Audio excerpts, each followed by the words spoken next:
Hello, everyone, and welcome to the podcast. It's purple and there's people involved. Hey, it's the Purple People Podcast. I'm Sure Chris is. West. Adam Carlson is someplace out there in radio I'm here. land. Yeah, what's up, Adam? Oh, not too much. Just thinking about some Vikings football. How about you? I'm doing the same thing. I also turning my heater down because it's like a million degrees where I'm recording right now. That's not cool. Nope. Literally. But this week we told you guys that we are going to be talking about wide receivers. And I know you guys love wide receivers and you're not really too pleased with the ones that the Vikings currently have. So let's take a quick look down the list and we'll see who we have, whether we think they're going to stick around or whether we think they're going to get cut or whether they'll be fighting for a spot. Or Yeah. maybe even some guys that they might be looking at down the road here in free agency or a trade. Who knows? So I figure we can just start at the top here. The top of the food chain for the Vikings wide receivers is clearly Percy Harvin. I Now, was going to say Stephen Burton, but hey. you're gonna go with Stephen Burton, huh? We'll get to Stephen in a minute. Let's focus on Percy. Uh, Aw. Adam, first question: will he or won't he be back for the Vikings? Next year, this coming year, he's still under contract. Hmm. So he will be a Viking for at least one more year. But I think that if the Vikings don't sign him to a long-term deal, you will see him traded before the trade deadline.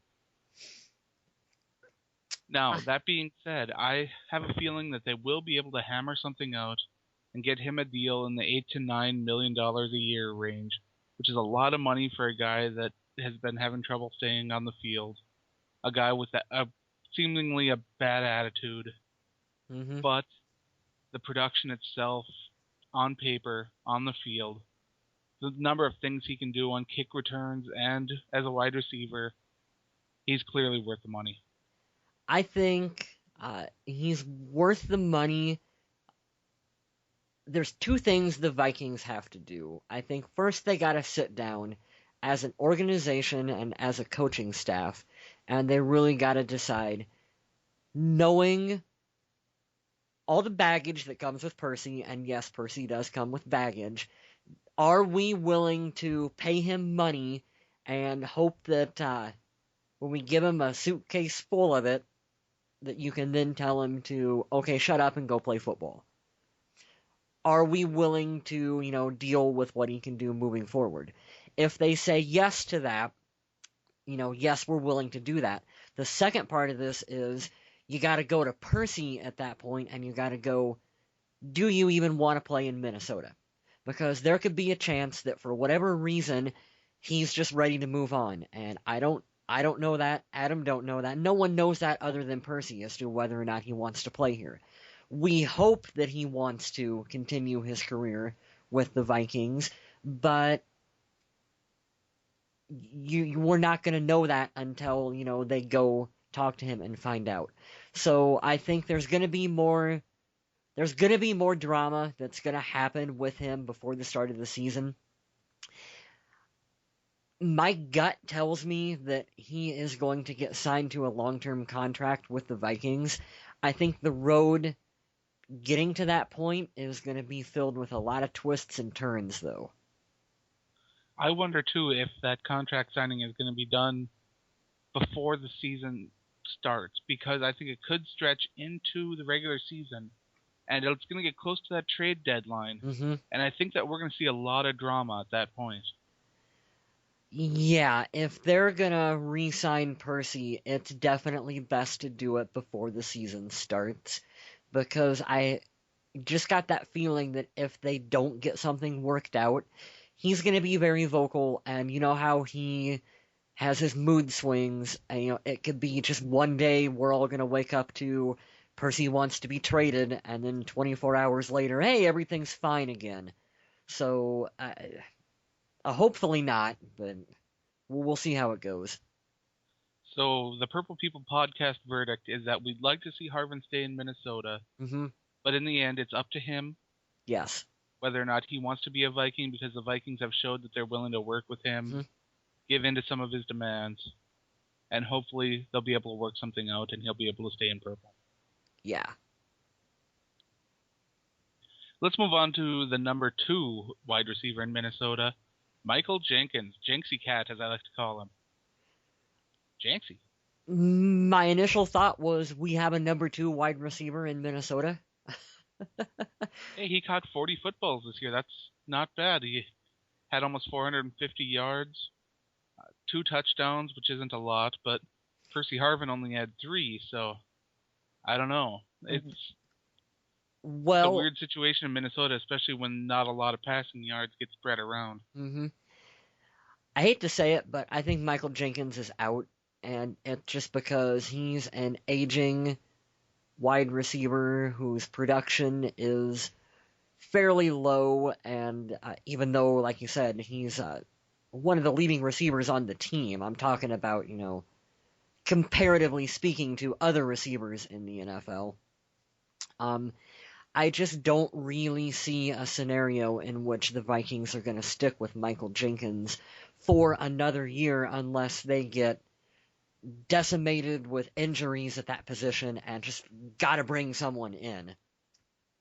Now, Jenkins is scheduled to make a pretty decent amount of money next year for his ability set, but you got to remember that he is a good blocker.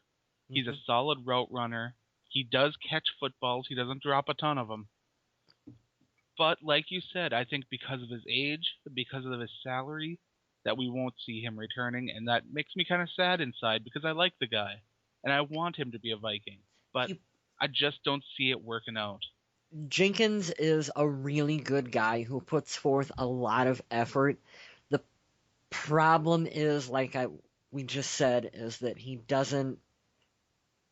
He's aging. If we had Michael Jenkins from 5 years ago, that'd be awesome. Unfortunately, we got Michael Jenkins in 2013, and I really just don't see him having a role on this team that's trying to get younger and quicker at that position. I just don't see him really having a role.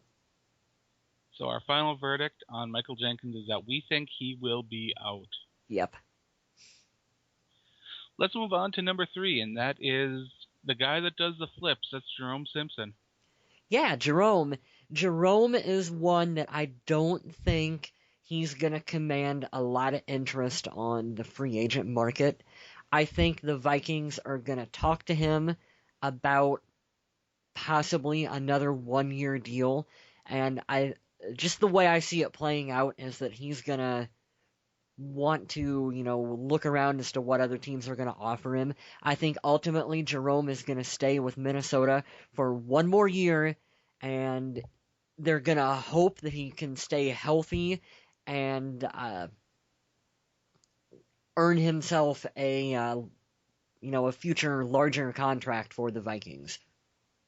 Now, one of the cool things about Simpson is that he seems to have built a chemistry with Christian Ponder. They seem to really enjoy and know each other on the field pretty well. Mm-hmm. Sadly, that hasn't transitioned into a lot of touchdowns or yards because Simpson dealt this season with a lot of injuries, time off the field, playing at less than 100%. And like you said, I don't think that he's going to be able to command a bigger salary outside of anything that Minnesota is willing to offer him. Mm-hmm. So I think we'll see Simpson return on the cheap, maybe for a year or two.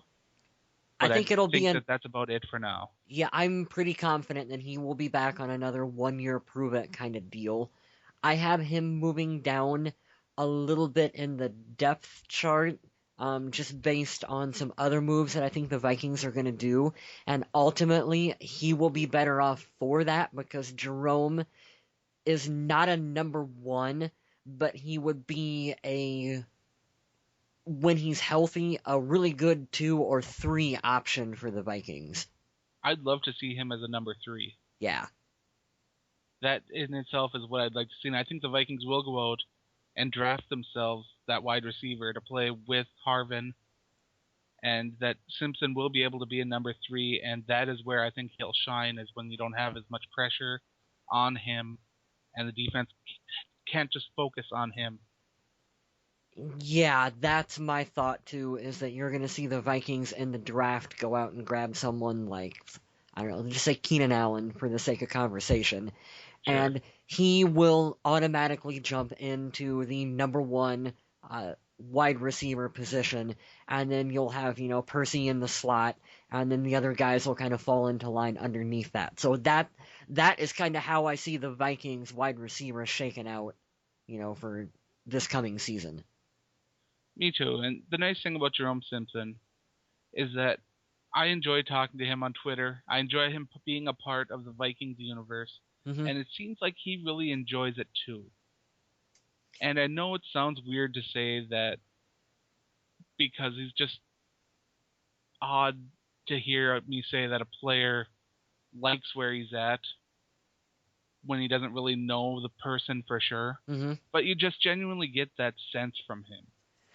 Well, I met Jerome twice when I was up in Mankato. I got his autograph on a football. I got Christian on one side and Jerome Simpson on the other side of the football. So, my fingers are crossed that those two turned out to be the next Culpepper and a Moss combination. But no, the couple of times that I met Jerome, he was signed all the autographs for everyone, especially all the kids that were around. And he was talking to everyone. He was telling us about, he had this really cool backpack on that was from some trip that he took to, I forget where it was, some other country. He took some, like, hiking trip or whatever and got this really cool, like, hand-sewn backpack that was really neat. And he's just a nice guy, from what I've, from the couple of times that I've met him. Of course, that kind of runs contrary to him calling Tom Pelissero a douchebag over Twitter, but for what it's worth, Tom Pelissero is a little bit of a douchebag. So, he kind of had it coming. So I do like Jerome, and I would like to see him continue on in Minnesota, too. Yeah, our final verdict is that we believe Simpson will return in a lesser role with the Vikings. Mm-hmm. Now let's move on to Percy Harvin's understudy, as I like to think, Jarius Wright. Jarius Wright, yeah. Well, of course, Jarius will be back. It's going to be his second season, in the league. So, he'll be back. And I think he'll have an expanded role for sure with this team, which is good. He's, I think, proven in his rookie career for, what he got to show that he could do some good things for the Vikings. And hopefully that'll help take some reps off from Percy so that he can, play a full season and be healthier by having Jarius out there on the field too. Right. I like the idea of Wright and Harvin sharing some snaps when Harvin's tired or if Harvin, for some reason, gets injured. I have full faith that Wright could step in and play well. Mm-hmm. And that's the nice thing about a second-year player who halfway through the season didn't even play a snap. To see someone for that small of a period of time and say, hey, this guy made some catches deep down the field. He got some short catches and got yards after the catch. Mm-hmm. He seems to be that gadget guy that can do whatever the Vikings want him to do. Yeah. Which is exactly the same thing that you're going to hear people say about Percy. Yeah, and let's try not to undersell what Jarius can do. Yes, he's going to play predominantly in the slot, but he's a quick enough, skilled enough player, I believe, that you can line him up from time to time on the outside, and he can make a move or he can get a step on a guy where, hey, he can help stretch the field too for the team. So he's got speed, which is something that we need desperately out there at wide receiver. So I'm looking forward to seeing what Bill Musgrave can come up with for, maybe even potentially getting Harvin and Wright on the field at the same time. Be nice to see. That's a lot of speed. Yeah, it is for sure. So our final verdict on Wright is that we will see him next season, hopefully more than we did this season, but not for the same reasons. Yeah. Okay. All right, let's talk about the next guy down the list. I hope are we getting to Devin Aromashadu yet? We sure are. That's him right now. Devin Aromashadu, he is as gone as yesterday's garbage. Sorry, Devin. I hope you're not listening to this week's podcast, but I think it's pretty safe to say, in my opinion, that the Devin Aromashadu experiment is over at this point, and I really don't see the point of bringing him back. Devin Aromashadu actually played fairly well in the run blocking game down the field. Well, He also congratulations. led all Minnesota wide receivers in yards per reception. That said, I don't know if he has done enough as a total body of work in Minnesota for him to stay on the roster. I think he'll stay on through camp, but I don't know if he'll make it in the final cuts. Which is funny because I had him listed under my fight for a roster spot section on my notes because that's precisely what I think is going to happen with Devin. They're gonna bring in. We know the Vikings are going to draft receivers. They're going to bring in other receivers. There's going to be some guys in training camp that are fighting for a roster spot. Aroma Right. Shadu is going to get a bit of the benefit of the doubt because he's been there. Ultimately, I believe he'll be beat out by someone. I don't know who, but someone's going to beat him out, and rightfully so. He was given a shot. It didn't work out. So thanks for trying, Devin. Yeah, it's a shame too because he shows such flashes of talent sometimes, Mm-hmm. but it never seems consistent enough, and he drops too many footballs, and I just don't see him back. Nope. All right, let's talk about the last wide receiver on my list that actually made a catch this year, and that's Stephen Burton. Steven is And another. one of those catches was a touchdown. Was that the weird one off the deflection? It sure was. Yeah. The that was a weird play. Anyway, you can go first on Stephen Burton here, Adam. I like Stephen Burton a lot. I like the body size he has. I like the frame. I like how he can throw it around. But Minnesota seems to really like him, but it doesn't translate well on the football field. Mm-hmm. I have a feeling like Minnesota's going to pull him along for another year, but I don't know. He was my second guy that I had listed under the fight for a roster spot. Steven he'll have enough competition. I guess what I'm getting at here is kind of the same thing that you said. In the end, I don't think that the Vikings are ready to give up on Stephen Burton yet, just because he was a draft pick by the team. Was it 2 years ago? Yeah, it wasn't too long ago. Yeah, two or 3 years ago that we drafted him, and I think that it's just going to be one more year we're going to try with Stephen Burton, and then if it don't work out, then we're going to cut him. Unless we end up with some amazing unknown wide receiver that comes out of Canada or whoever that just lights it up during preseason that you go, my God, we got to have this guy on the team. That could maybe push Burton out, but I think he'll be back.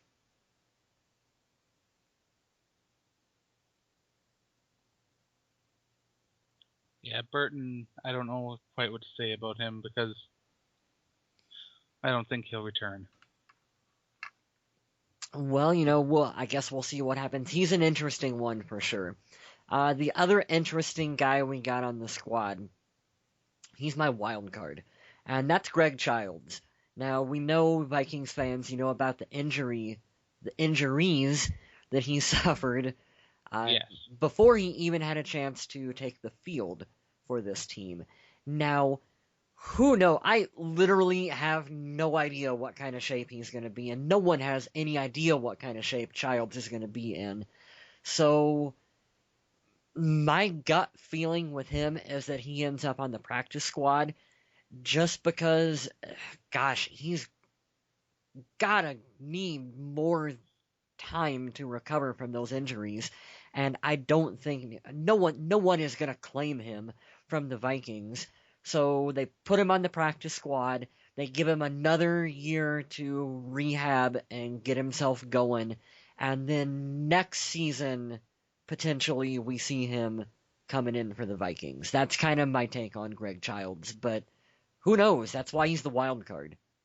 Yeah, it's way too soon to evaluate him. We don't know anything about how his knees are coming along or how physically or emotionally or psychologically ready he is because that kind of injury can really do damage to every part of your game. Mm-hmm. I would love to see him come back and play at a high level, but I don't think it'll be this coming season. If it is, I don't think it'll be at a high level. So, like you said, I don't think he will be on the final roster. Yeah, I'm really thinking practice squad for him. I've caught wind over Twitter um, where he's made the comment that his rehab is going along really well and that he's talked to Frazier a couple of times, and every time he spoke to him, he said, I'll be back. Like, I will be back, I'll be 100%, and I'll be ready to go. So it sounds like his mind is in the right place. We'll just see what his body can do. And there's one final wide receiver for us to talk about, Who's that? and that is Chris Summers, Oh, the yeah. 6'5" wide receiver from Liberty. Yeah, Chris Summers. I forgot about him. He's one of those guys that'll be, competing for a spot on the active roster, for sure. He's got a big body. He's got some speed. The only thing is to see if we can put it together, see how it works with Ponder.